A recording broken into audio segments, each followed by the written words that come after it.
নমস্কার, আপনাদের সকলকে স্বাগতম নিউজ 24x7 টিভিতে। ক্লাব সদস্যদের স্মৃতির উদ্দেশ্যে 12তম বর্ষ ভান্ডারা 7ই জানুয়ারি বিধাননগর মুরারি পুকুর থেকে কঙ্কালী মায়ের আরাধনা করে ভান্ডারা এবং সাংস্কৃতিক অনুষ্ঠানের আয়োজন করলেন।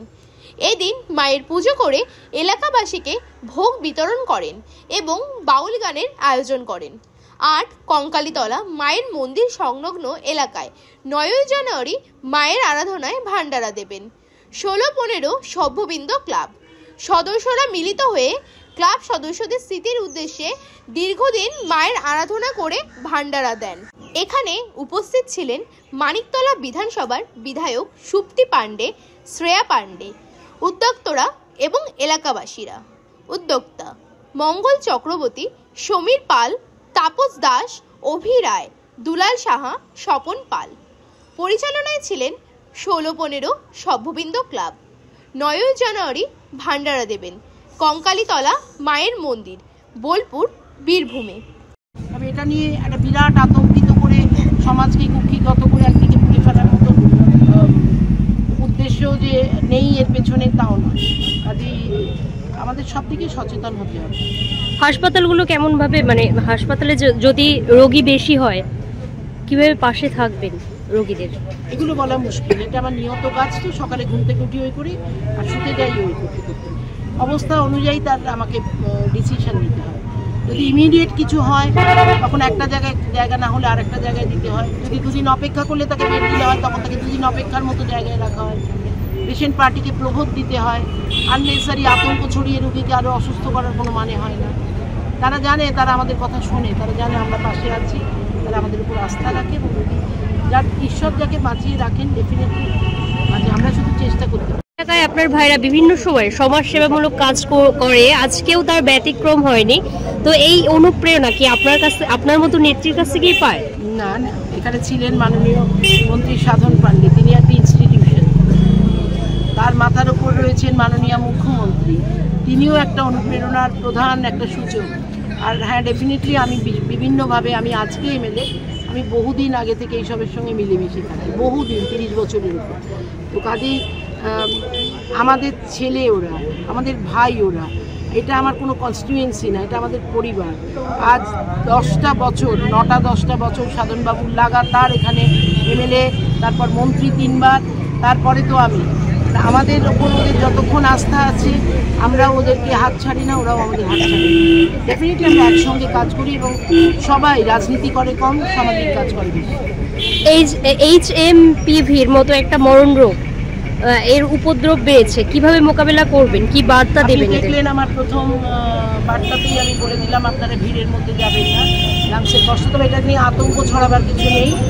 প্রত্যেকে করোনার ভয়াবহ পরিস্থিতি দেখেছে, প্রত্যেকে করোনার সময় নিজেদের বাঁচিয়ে চলেছে, এখনও তারা পারবে।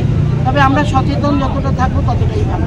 শুরু করে মায়ের আরাধনা, এই ইন্সপিরেশন কি আপনাদের কাছ থেকে পায়? কাদের কাছ থেকে পায় এরা?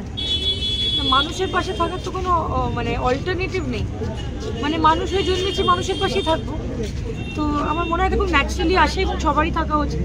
আমি খুব হিউম্যানিটিতে বিশ্বাস করি এবং সবারই মানুষের পাশে থাকা উচিত, যে কোনোভাবে। মানে যেভাবেই, ভালো ব্যবহারে, একটা মিষ্টি হাসিতে, একটা গুড মর্নিং বলাতে, একটা কম্বল দেওয়াতে, একটা হেল্প করাতে, একটা টেলিফোন তুলতে, যে কোনোভাবেই মানুষের পাশে থেকে সবসময় সর্বদা সাহায্যের হাতটা বাড়িয়ে দেওয়া বা বন্ধুত্বের হাতটা বাড়িয়ে দেওয়াটাই কাম্য। এই পুজোতে এসে এদের কি বার্তা দেবেন? এদের বার্তা বাড়িতে সারাক্ষণ, একটু আগেই এরা বাড়িতে ছিল, এদের সবসময় বার্তা দেওয়া হয় যে সবসময় ভালো কাজ করো এবং ভান্ডারা করছে। ভান্ডারা করো, দেখুন, যে কোনো ঠাকুর দেবতা ওরিয়েন্টেড যে কোনোভাবেই মানুষকে যদি তুমি কিছু খাওয়াও, গরম গরম ভোগের খিচুড়ি, আমার মনে হয় সেটা সবসময় সুন্দর এবং সবসময় ভালো, সবসময় প্রশংসনীয় এবং সবসময় শ্রেয়। পুজো আর কোথায় গিয়ে ভান্ডারা দেবেন? আমরা 12 বছর ধরে তারাপীঠে কঙ্কালীতলায় আমরা ভান্ডারা দিই। কোনো উৎসব অকেশন না, আমাদের ক্লাব সদস্যদের নিজেদেরই মনের ইচ্ছা, যারা ঐকান্তিক প্রচেষ্টায় নিজেদের পয়সা খরচা করে তারা এরকম ভান্ডারা দেয়।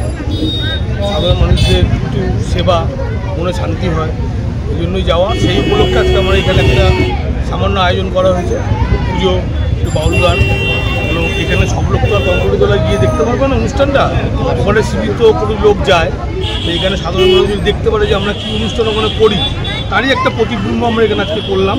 কালকে আমরা রওনা দেবো, পরশুদিন আমাদের ভান্ডারা। যে সকল পল্লীবাসী যেতে যায় তাদেরকে সাদর আমন্ত্রণ, তারা যেতে পারে, কোনো অসুবিধা নেই। আর আমাদের খুব দুঃখের সঙ্গে জানানো যাচ্ছে আমাদের ক্লাবের দুটো ইয়ং ছেলে আমরা হারিয়েছি। শহীদদের উদ্দেশ্যে এবার যে ভান্ডারাটা করছি আমরা, তাদের আত্মার শান্তি কামনা করি। তাদের উদ্দেশ্য একটা পুজো আমরা ওখানে করবো, একটা যজ্ঞ করার ইচ্ছা আছে। বাউল তো ওখানেই করতাম, কিন্তু দেখলাম না ওখানে না করে এখানে পুজোর সঙ্গে ভান্ডারা আমরা করছি। হাজার লোকের কোথায় একটু জায়গাটা বলবেন? তারাপীঠে কত তারিখে? কঙ্কলিতলা একটা পীঠ, কঙ্কলিতলাতে আমরা এটা করি। বিগত দিন ইচ্ছা আছে কঙ্কলিতলা ছেড়ে অন্য কোনো জায়গায় করার। কত তারিখে দেবেন ভান্ডারা? কত তারিখে দেবেন? 9 তারিখে ভান্ডারাটা দেবো। আজকে আমরা এখানে পুজো করছি, কালকে আমাদের রওনা, সবাই মিলে কালকে ওখানে যাবো, যে 9 তারিখে আমাদের ভান্ডারা 1000 লোকে। আর কি হলো আজকে? আজকে আমাদের মানে পুজো হলো, আর কিছু লোককে আমরা দেখতেই পাচ্ছেন যে আমরা কিছু সেবা দিচ্ছি। আর বিগত দিনে আমরা প্রত্যেক বছরই আমরা কিছু না কিছু ভালো কাজ করি। শুভবিন্দু ক্লাব মানুষের পাশে থাকার চেষ্টা করি। আগের বছরও হয়েছে, এবছরও হচ্ছে, আগামী দিনেও হবে আমাদের ভান্ডারা। 9 তারিখ আমাদের ভান্ডারা, আর আজকে 7 তারিখ আমাদের এখানে করলাম, আর 8 তারিখে আমরা কালকে যাব। 9 তারিখে আমরা ভান্ডারা করব। আমাদের দুজন ক্লাবের শহীদ হয়েছেন। আচ্ছা, আজকে তো শ্রেয়া পান্ডে এসে কিছু মানুষকে দুস্থদের দিল, কিছু কম্বল দিলেন। দিদিভাই এসেছিলেন, সমাজসেবী শ্রেয়া পান্ডে, আমাদের বিধায়ক এসেছিলেন যে শক্তি পান্ডে। আমরা সবসময় পাই দিদিভাই এবং শক্তি পান্ডে ম্যাডামকে সবসময় পাই। পাশে থাকার বার্তা দিল। পাশে থাকার বার্তা দিল। হ্যাঁ, পাশে থাকার আপনারা এই যে পিভির মতো একটা মহামারী আসতে চলেছে, ভাইরাস এসে সবাইকে সচেতন করেছেন। এবার সবাই আমরাও বলবো, আমরাও প্রচার করব যেন এই ভাইরাসটা থেকে যাই হোক একটু অ্যালার্ট থাকবে, আলো থাকুক। প্রত্যেকের উদ্দেশ্যে ভালো শান্তি কামনায় আমরা এই ভান্ডারাটা করব, এবং একটা মহামৃত্যুঞ্জয় যজ্ঞ আমরা করব। মানে ভান্ডারা করে আসার পর আমরা এখানে একটা করব, তখন হয়তো আপনাদেরও আবার ডাক